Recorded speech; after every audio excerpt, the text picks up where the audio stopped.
প্রিয় ভিউয়ার্স, আসসালামু আলাইকুম।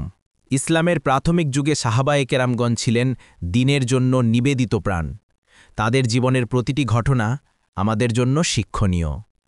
এমনই এক রমজান মাসে রাসূলুল্লাহ সাল্লাল্লাহু আলাইহি ওয়াসাল্লাম হজরত আবু হুরায়রা রাদিয়াল্লাহু আনহুকে জাকাতের সম্পদ পাহারা দেওয়ার এক গুরুত্বপূর্ণ দায়িত্ব দিলেন। আবু হুরায়রা রাদিয়াল্লাহু আনহু ছিলেন একজন বিশ্বস্ত ও আমানতদার সাহাবী। তাই তিনি অত্যন্ত নিষ্ঠার সাথে তার দায়িত্ব পালন করছিলেন। একদিন রাতে আবু হুরায়রা রাদিয়াল্লাহু আনহু যখন জাকাতের সম্পদ পাহারা দিচ্ছিলেন, তখন দেখলেন এক আগন্তুক এসে খাদ্যের মধ্যে হাত দিয়ে কিছু নিতে যাচ্ছে।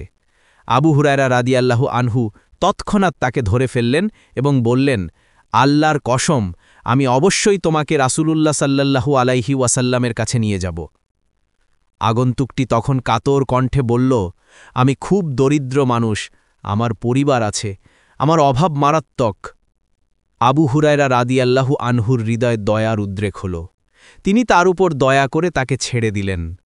সকালবেলা যখন আবু হুরায়রা রাদিয়াল্লাহু আনহু রাসূলুল্লাহ সাল্লাল্লাহু আলাইহি ওয়াসাল্লামের কাছে এলেন, তখন তিনি জিজ্ঞাসা করলেন, কি আবু হুরায়রা, গত রাতের আসামির খবর কি? আবু হুরায়রা রাদিয়াল্লাহু আনহু বললেন, হে আল্লাহর রাসূল, সে তার প্রচণ্ড অভাবের কথা আমার কাছে বলেছে, আমি তার উপর দয়া করে তাকে ছেড়ে দিয়েছি।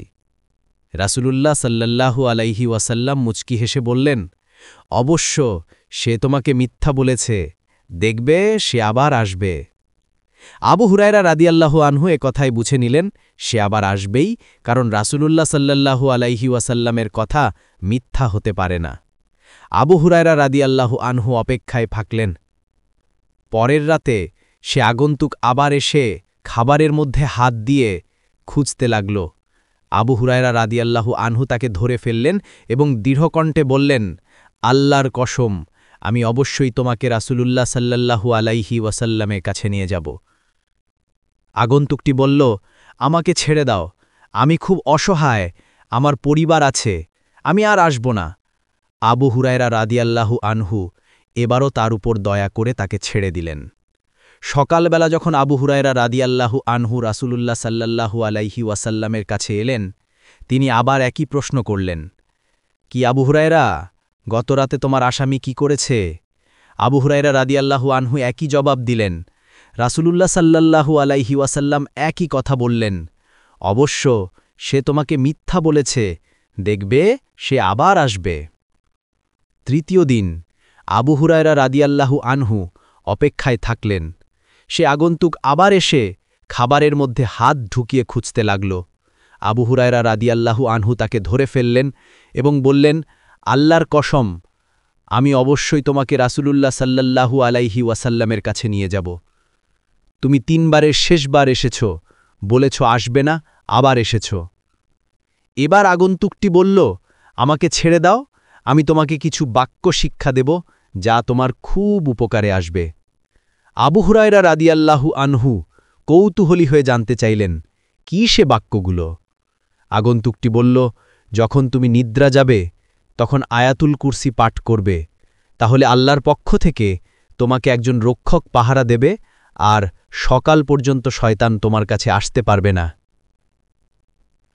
আবু হুরায়রা রাদিয়াল্লাহু আনহু ইলম অর্থাৎ জ্ঞান অর্জনে আগ্রহী ছিলেন, তাই তিনি তাকে ছেড়ে দিলেন। সকালবেলা যখন আবু হুরায়রা রাদিয়াল্লাহু আনহু রাসূলুল্লাহ সাল্লাল্লাহু আলাইহি ওয়াসাল্লামের কাছে এলেন, তখন তিনি বললেন, কি আবু হুরায়রা, গতরাতে তোমার আসামি কি করেছে? আবু হুরায়রা রাদিয়াল্লাহু আনহু বললেন, ইয়া রাসূলাল্লাহ, সে আমাকে কিছু উপকারী বাক্য শিক্ষা দিয়েছে, তাই আমি তাকে ছেড়ে দিয়েছি। রাসূলুল্লাহ সাল্লাল্লাহু আলাইহি ওয়াসাল্লাম জিজ্ঞাসা করলেন, তোমাকে সে কি শিক্ষা দিয়েছে? আবু হুরায়রা রাদিয়াল্লাহু আনহু বললেন, সে বলেছে, যখন তুমি নিদ্রা যাবে, তখন আয়াতুল কুরসি পাঠ করবে, তাহলে আল্লাহর পক্ষ থেকে তোমাকে একজন রক্ষক পাহারা দেবে, আর সকাল পর্যন্ত শয়তান তোমার কাছে আসতে পারবে না। সাহাবায়ে কেরামগণ এ সকল শিক্ষণীয় বিষয়ে খুব আগ্রহী ছিলেন। রাসূলুল্লাহ সাল্লাল্লাহু আলাইহি ওয়াসাল্লাম মুচকি হেসে বললেন, সে তোমাকে সত্য বলেছে, যদিও সে মিথ্যাবাদী। এরপর রাসূলুল্লাহ সাল্লাল্লাহু আলাইহি ওয়াসাল্লাম জিজ্ঞাসা করলেন, হে আবু হুরায়রা, গত 3 রাত যার সাথে কথা বলেছ তুমি কি জানো সে কে? আবু হুরায়রা রাদিয়াল্লাহু আনহু বললেন, না, আমি জানি না। রাসূলুল্লাহ সাল্লাল্লাহু আলাইহি ওয়াসাল্লাম বললেন, সে হলো শয়তান। এই হাদিস থেকে আমরা যা শিখতে পেলাম: ১. আমানতদারিতা ও দায়িত্বশীলতা। জনগণের সম্পদ পাহারা দেওয়া ও তা রক্ষা করার জন্য আমানতদার দায়িত্বশীল নিয়োগ দেওয়া কর্তব্য। আবু হুরায়রা রাদিয়াল্লাহু আনহু ছিলেন একজন বিশ্বস্ত আমানতদার সাহাবী। ২. দায়িত্ব পালনে একাগ্রতা ও আন্তরিকতার প্রমাণ।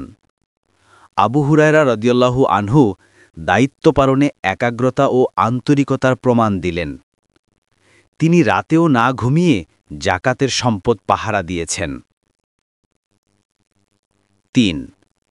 রাসূলুল্লাহ সাল্লাল্লাহু আলাইহি ওয়াসাল্লামের মুজিজা। রাসূলুল্লাহ সাল্লাল্লাহু আলাইহি ওয়াসাল্লামের এটি একটি মুজিজা যে তিনি ঘটনাস্থলে উপস্থিত না থেকেও আবু হুরায়রা রাদিয়াল্লাহু আনহু বর্ণনা শুনেই শয়তানের আগমনের বিষয়টি বুঝতে পেরেছেন। ৪. অসহায়দের প্রতি দয়া। দরিদ্র অসহায় পরিবারের বোঝা বাহকদের প্রতি সাহাবায়ে কেরামের দয়া এবং রাসূলুল্লাহ সাল্লাল্লাহু আলাইহি ওয়াসাল্লাম এই দয়াকে স্বীকৃতি দিলেন। ৫. ইলম বা বিদ্যার মূল্য। সাহাবায়ে কেরামের কাছে ইলম বা বিদ্যার মূল্য কতখানি ছিল যে অপরাধী শয়তান যখন তাকে কিছু শিখাতে চাইল তখন তা শিখে নিলেন এবং তার মূল্যায়নে তাকে ছেড়েও দিলেন। ৬. জ্ঞান অর্জনের মূলনীতি। খারাপ বা অসৎ মানুষ ও জিন শয়তান যদি ভালো কোনো কিছু শিক্ষা দেয় তা শিখতে কোনো দোষ নেই, তবে কথা হলো তার ষড়যন্ত্র ও অপকারিতা সম্পর্কে সচেতন থাকতে হবে। যেমন রাসূলুল্লাহ সাল্লাল্লাহু আলাইহি ওয়াসাল্লাম বললেন, সে তোমাকে সত্য বলেছে, তবে সে মিথ্যুক। এটি শিক্ষার এক মূলনীতি হিসেবে গ্রহণ করা যায়। ৭. শয়তানের প্রকৃতি। জিন শয়তান মানুষের খাদ্য খাবারে হাত দেয়, তা থেকে গ্রহণ করে ও নষ্ট করে। ৮. আয়াতুল কুরসির সুরক্ষা। আয়াতুল কুরসি একটি মস্ত বড় সুরক্ষা। যারা আমল করতে পারে তাদের উচিত এই আমলটি ত্যাগ না করা। রাতে নিদ্রার পূর্বে এটি পাঠ করলে পাঠকারী সকল প্রকার অনিষ্টতা থেকে মুক্ত থাকবে এবং জিন শয়তান কোনো কিছুই তার উপর চড়াও হতে পারবে না। ৯. আয়াতুল কুরসির ফজিলত। আয়াতুল কুরসি হল সূরা আল বাকারার ২৫৫ নং আয়াত।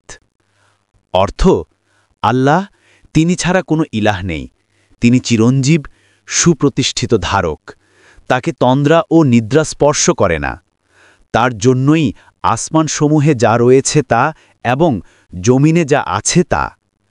কে সে যে তার নিকট সুপারিশ করবে তার অনুমতি ছাড়া?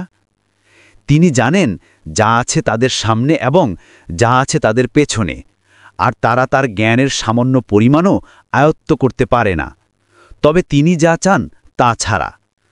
তার কুরসি আসমানসমূহ ও জমিন পরিব্যাপ্ত করে আছে এবং এ দুটোর সংরক্ষণ তার জন্য বোঝা হয় না, আর তিনি সুউচ্চ ও মহান।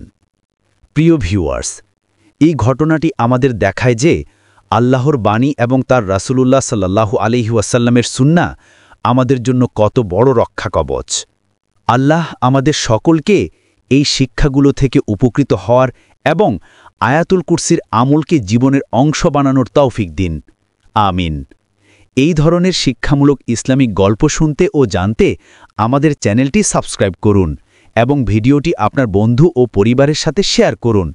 আপনার একটি শেয়ার হয়তো অন্য কারো জীবন পরিবর্তনে সাহায্য করতে পারে। আজকের মতো এই পর্যন্তই। ভালো থাকবেন, সুস্থ থাকবেন। আল্লাহ হাফেজ।